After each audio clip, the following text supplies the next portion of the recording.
Francisco, invoking the description cultured sporty for its redesigned 2019 CLS four-door coupe. Mercedes-Benz will revive its swoopy styling while delivering an array of new engines. Fans of the original CLS will be gratified to see the return of one long sweep of side sheet metal, ditching the ungainly rear haunches from the second generation. Sadly, the crisp character line of the first-gen CLS does not make a return, with Mercedes instead providing more of a muscular shoulder. The rear deck has a bit of a pouty lip at the trunklid edge, which might be a polarizing touch. The CLS will be a nimble combination of unique parts and platform sharing.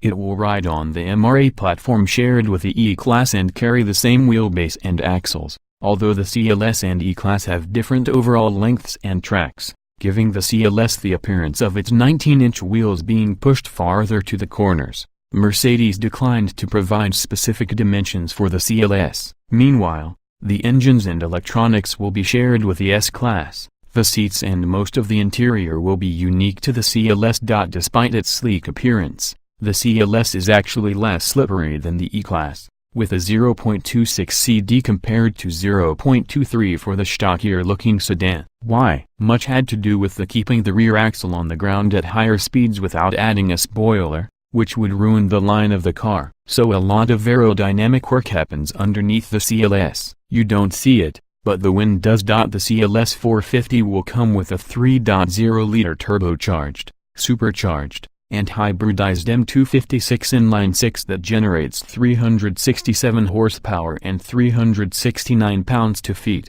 utters a great throaty snarl, and reaches 62 miles per hour in 5.0 seconds. Given those output numbers, it seems the CLS engine is slightly detuned from the version that appears in the S-Class. A forthcoming AMG version will have 430 horsepower and shave 0.2 second off the 0 to 62 time. Kelz says the inline-six splits the hot and cool sides based on exhaust routing, placing the catalytic converter, 48-volt assembly and 12-volt converter, the twin-scroll turbocharger, and the rest of the exhaust system on the driver's right, while the electric supercharger, or e-turbo as they often call it, resides on the driver's left. The 12-volt battery is now carried in the back of the car. Europe will also get a CLS 350 with a completely new 300 horsepower, 295 pounds-feet 2.0-liter four-cylinder codenamed M264, although Mercedes engineers quietly note that the four-banger could migrate to America,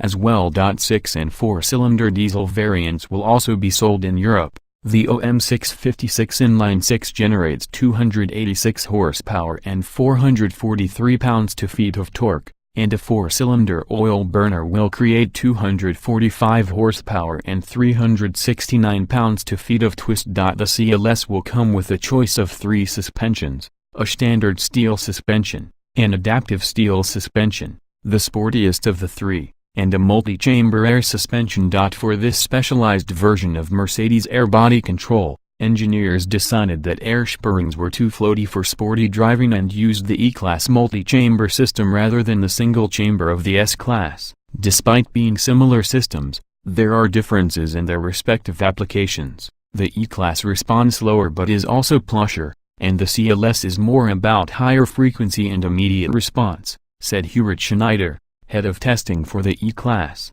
CLS, and GLC.Leather. Seats hold occupants firmly in place but are comfortable for longer drives. LED headlamps can cast their light nearly a half-mile ahead. Two-pane acoustic glass from supplier AGC Automotive lends to the quietness of a bank vault, generating almost reverse air pressure on occupants' tympanic membranes. Yet just enough of the thrilling i6's note comes through to remind you that this is a performance car. The form-over function design does result in backseat compromises, including tight headroom, splay knees, and ingress and egress that require craning your neck to avoid a head versus headliner collision. The rear seat headrests are small pads designed for safety more than comfort, but larger headrests would mean an even smaller visual area out the back.